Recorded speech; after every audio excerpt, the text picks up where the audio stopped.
Le calme n'est pas de la chance. C'est une question de stratégie.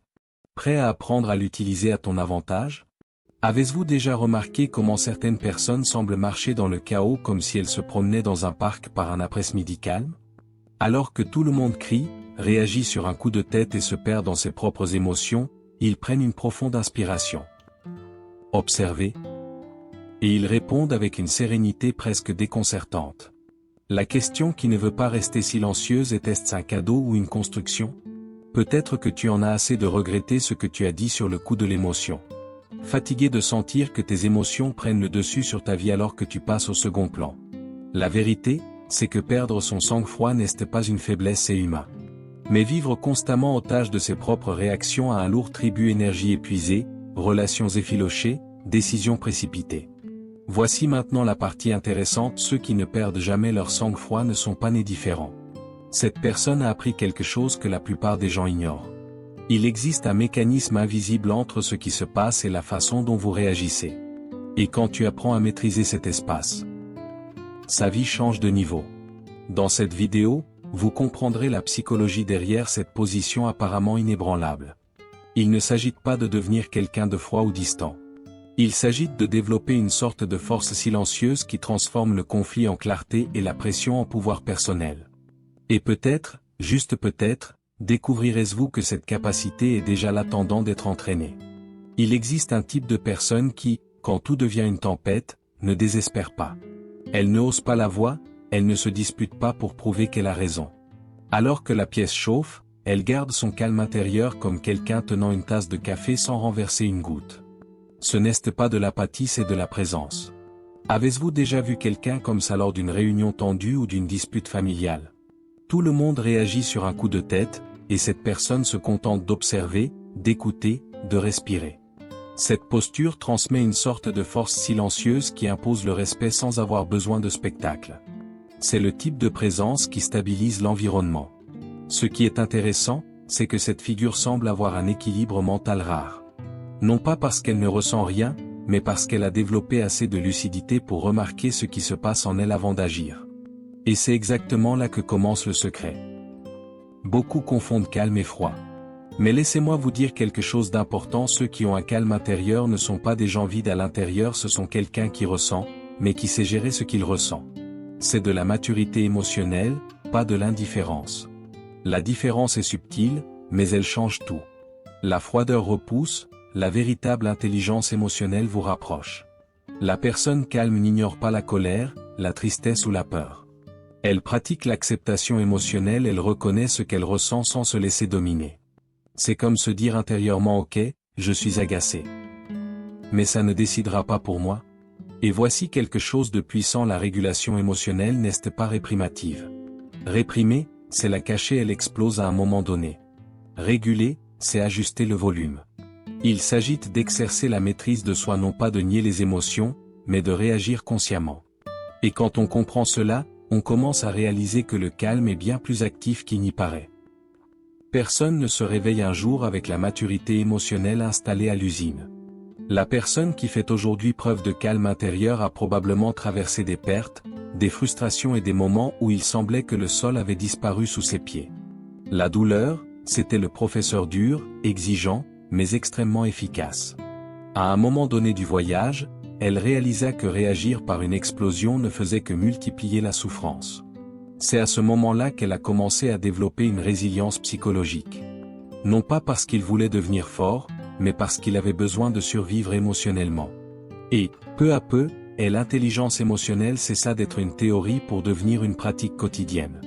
Si vous regardez en arrière, vous remarquerez peut-être que vos moments les plus difficiles ont aussi été ceux qui ont le plus amplifié votre conscience de soi.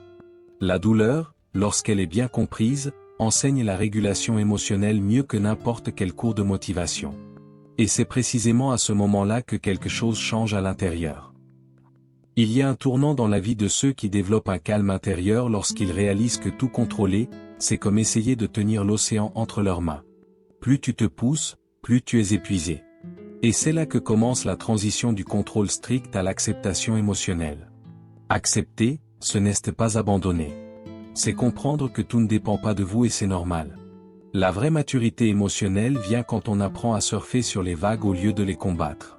Vous ne choisissez peut-être même pas la tempête, mais vous pouvez choisir votre réponse consciente posant entre le stimulus et la réaction.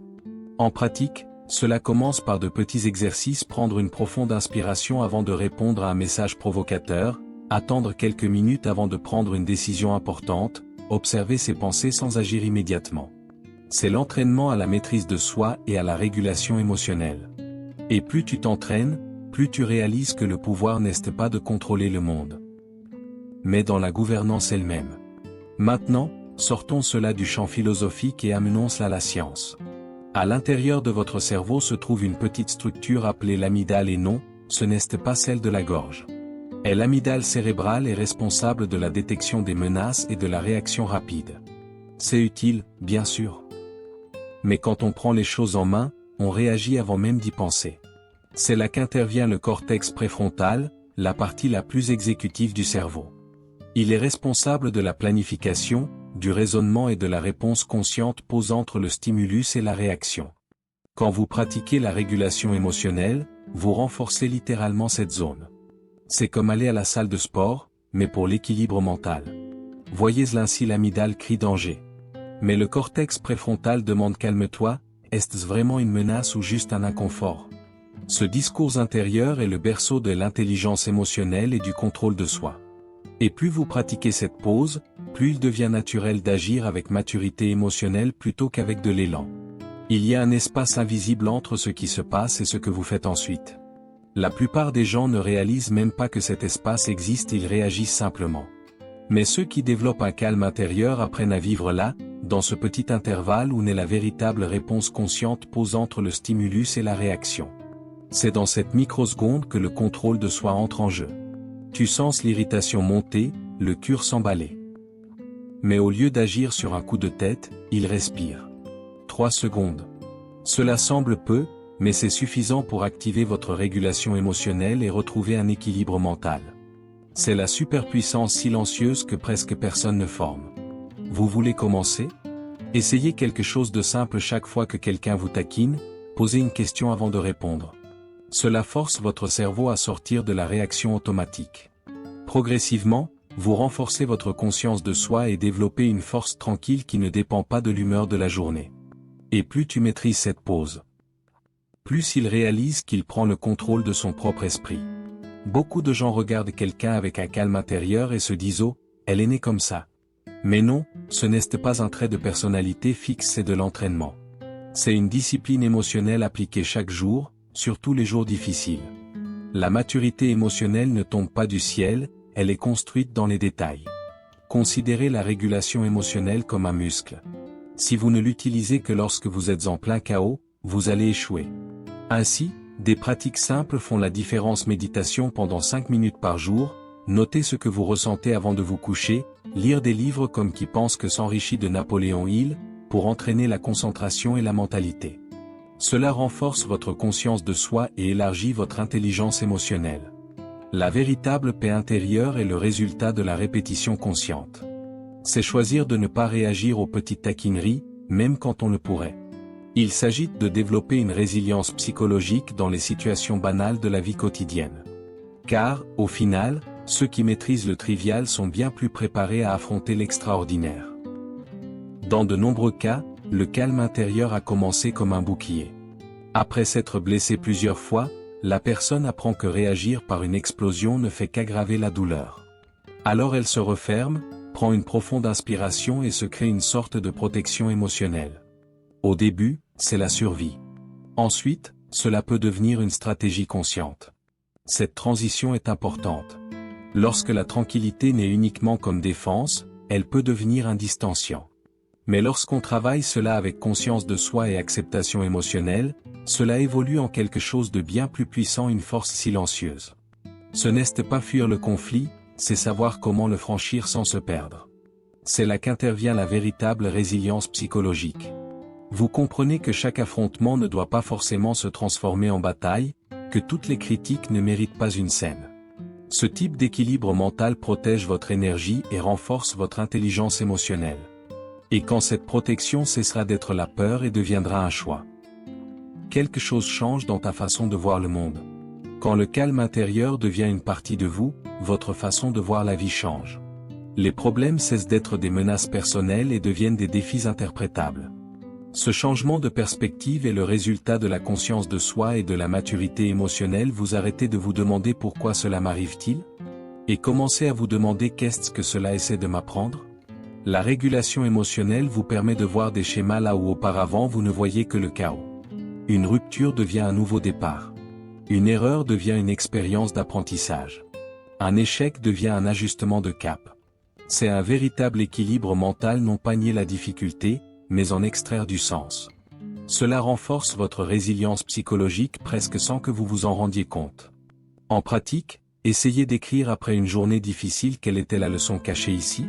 Cela peut sembler simple, mais cette habitude entraîne votre intelligence émotionnelle et élargit votre paix intérieure. Peu à peu, vous cessez d'être une victime des circonstances et devenez un interprète de celles-ci. Et ce nouvel objectif change tout. Il y a un moment où vous comprenez que votre énergie n'est pas infinie. Ceux qui développent un calme intérieur apprennent à considérer leur énergie comme quelque chose de sacré. Toutes les provocations ne méritent pas une réponse, toutes les discussions ne valent pas votre paix intérieure. Ce n'est pas de la faiblesse, c'est une maturité émotionnelle appliquée. Les personnes avec une intelligence émotionnelle savent choisir les batailles. Ils pratiquent la maîtrise de soi non pas pour paraître supérieurs, mais pour protéger leur propre équilibre mental. C'est comme gérer un budget. Si tu dépenses de l'énergie sur quoi que ce soit, quand quelque chose de vraiment important arrive, tu seras déjà épuisé. Un exercice pratique? Avant de réagir, demandez-vous est-ce que cela va compter dans 5 jours? 5 mois? 5 ans? Cette simple pause active votre réponse consciente, pause entre stimulus et réaction, et renforce votre régulation émotionnelle. Et plus tu filtres ou tu concentres ton attention, plus tu te sens libre à l'intérieur. Il y a une énorme différence entre réagir automatiquement et choisir comment répondre. Quand on développe un calme intérieur, on gagne quelque chose de rare, de la flexibilité émotionnelle. Vous n'êtes plus otage de l'impulsion. La réponse consciente, pause entre le stimulus et la réaction, devient une habitude et cela change complètement votre attitude face à la vie. La plupart des gens vivent en mode automatique, guidés par l'amygdale, réagissant avec effrayation. Mais ceux qui cultivent l'intelligence émotionnelle et la régulation émotionnelle commencent à réaliser qu'il y a toujours des options. Peut répondre fermement sans agressivité. Tu peux être en désaccord sans perdre ton équilibre mental. Peut se positionner avec une force silencieuse. Cette flexibilité, c'est la liberté. C'est la maturité émotionnelle en action. Quand tu comprends que tu n'as pas à prouver quoi que ce soit en permanence, ta paix intérieure s'arrête selon le comportement des autres. Et c'est précisément à ce stade que le calme n'est plus seulement une stratégie, et commence à se transformer en puissance intérieure. Nous sommes arrivés à un point essentiel, le calme intérieur n'est pas la passivité. Il ne s'agit pas d'avaler tout, ni d'accepter les injustices en silence. C'est la capacité de maintenir un équilibre mental même lorsque le monde extérieur est en pleine tourmente. C'est du pouvoir et l'un des plus rares. Ceux qui développent une maturité émotionnelle comprennent que se contrôler est bien plus difficile que de contrôler une situation extérieure. La véritable force tranquille vient quand on peut maintenir sa paix intérieure sans avoir à élever la voix. C'est le genre de présence qui impose le respect sans agressivité. Au final, tout se résume à la conscience de soi, à la régulation émotionnelle et au choix d'une réponse consciente, pause entre le stimulus et la réaction. C'est ainsi que naît une résilience psychologique durable. Et quand tu réalises que tu peux dominer tes propres émotions, il découvre que le calme n'est pas un manque d'intensité, c'est une intensité sous contrôle. Maintenant, dis-moi une chose, sincèrement, combien de décisions dans ta vie ont été prises sur un coup de tête? Et combien ont été captivées par le calme intérieur? Combien de mots souhaiteriez-vous avoir retenu quelques secondes de plus? Et si la différence entre regret et fierté résidait précisément dans cette petite pause entre stimulus et réaction? La véritable transformation commence lorsque vous décidez d'entraîner votre intelligence émotionnelle chaque jour. Non seulement dans les grands conflits, mais aussi dans les petites irritations de la vie quotidienne. Chaque moment où vous pratiquez la régulation émotionnelle renforce votre résilience psychologique. Chaque choix conscient construit un meilleur équilibre mental. Alors je vous demande, voulez-vous continuer à réagir au monde? Ou préférez-vous commencer à y répondre avec maturité émotionnelle? Voulez-vous vivre épuisé par les circonstances ou cultiver une force silencieuse qui soutient votre paix intérieure, même au milieu de la tempête? La décision vous appartient et elle commence aujourd'hui. Si ce contenu vous a semblé pertinent, abonnez-vous à la chaîne et activez les notifications. Ici, nous ne parlons pas seulement d'émotions, nous apprenons à maîtriser notre propre état intérieur. Et celui qui se domine lui-même domine n'importe quel scénario.